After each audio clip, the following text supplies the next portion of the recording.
Okay. Hey everybody, Martha Krejci here. I am here with Cindy Dement. She wrote one of the chapters in the Invincible Family Project. So the entire point of our Invincible Family Project is to show you different people's lives that are actually, they're making a difference. So they're different people that they're just like you, they're just like your neighbor, they're just like the people down the street and like the people at the grocery store, but they're all choosing a different life. They're choosing a new way to exist that is potentially scary, but extremely beneficial in the long run.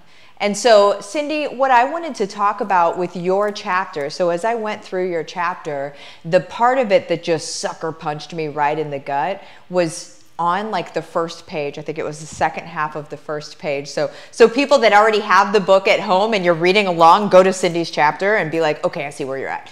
And then you'll see. And it's where you talked about how you had stayed home with your daughter for 18 years and you were out of the workforce for 18 years. And I think that a lot of moms are in that place. And especially right now, I think they even have that fear because they're in the place right now with their little ones and they don't know what it's going to look like on the other side of it if they've even thought that far ahead. And so what I really wanted to address here, Cindy, is, gosh, how did that, well, first of all, did you know that you were going to have to go back into the workforce? Was that a thing that you were already preparing for?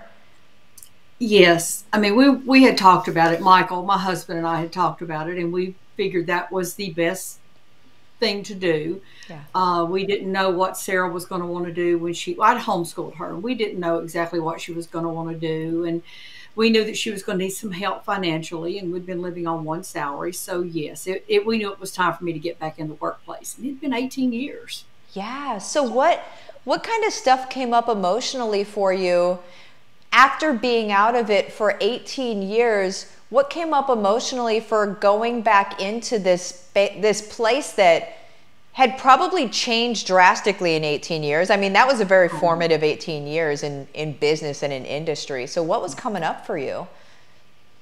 Oh goodness, fear would be the first thing. And you know me, so you know fear's not something that's common to me. Right. But the fear was there. It really was, because I didn't know what I was getting into. I'd been at home all this time and raising a child and teaching her. And so what was the workforce like?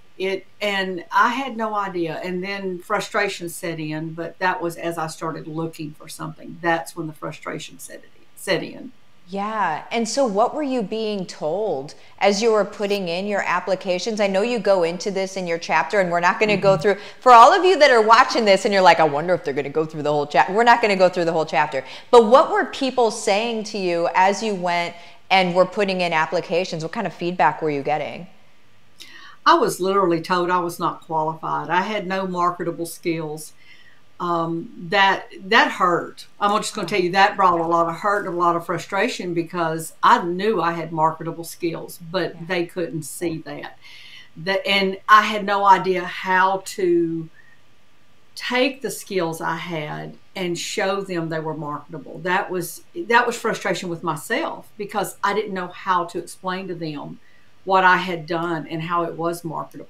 Yeah, that had to be so incredibly frustrating, because when you have people looking at your, first of all, isn't there a thing like when you even go in to get an application or to ask if somebody's hiring, there's already, for me anyway, I remember this, there's already sort of this notch system that happens that puts you below everybody that's even at the front desk. You're just kind of like humbly coming in and seeing if you can get a job. And then whenever you actually get the interview and then they say something like, oh, the last 18 years has actually squat to do with anything that we're doing here.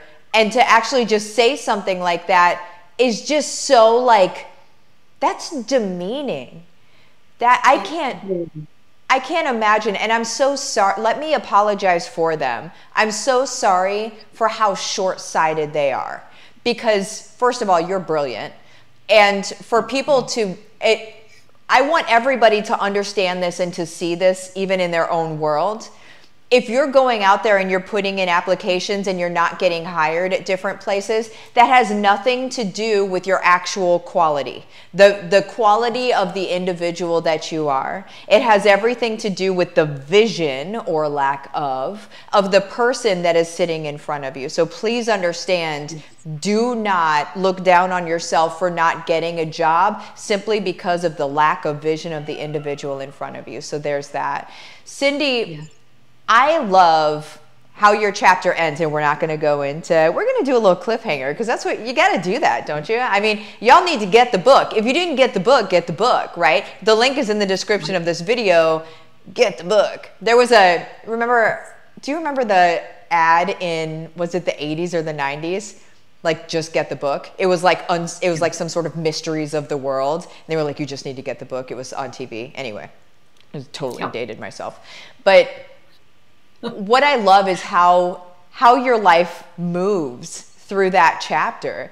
Because not only do you have like a very cool thing happen, which I won't say, but that cool thing that happens then allows you to build so much depth and breadth of experience. And not just experience, but the kind of experience that becomes cellular knowledge. Right? Like that you take with you in your world, and you have brought it with you. And now it's brought you to precisely where you are, where you can do what the heck you want to do day in and day out. What would I don't want to go into the details of the chapter, but let's just leave on an emotional state here.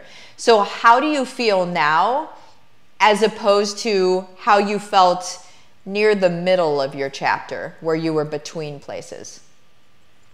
Oh, goodness. It's just worlds difference. You know, confidence has never been a problem for me. I needed a toolkit. But there were times in that early stages where my confidence did get low. And I had to remember whose I was and remember he had a plan for me and he had a purpose for me. And my place was to walk that out. However he put in front of me to walk it out. My place was to put one foot in front of the other and just keep moving on. And you've heard me say it. You know, my place was to get to the point to where I can say, hold my coffee cup and watch me. That's where I am today. This could be the coffee cup. Yeah. Oh, wait. Let's just do this. There's my coffee.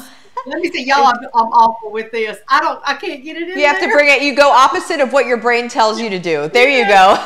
There we go. And I'll put it over my face because I'm so crazy. I can't handle the camera.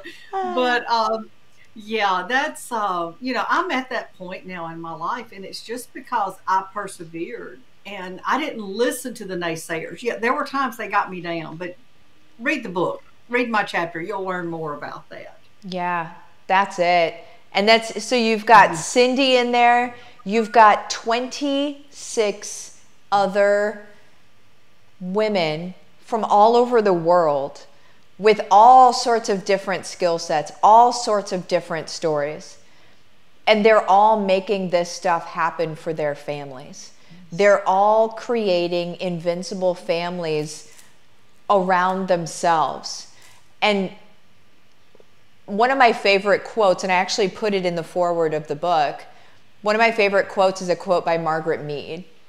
And she said it back in the 70s. I think it was 1978 is when she said it. But she said, never doubt a group of committed individuals to change the world. The power of a group of committed individuals to change the world. I'm paraphrasing. And then she said, indeed, it's the only thing that ever has. Yes. And so what we're doing is we are that group of committed individuals that are changing in the world. And I just got massive goosebumps saying that. Yes.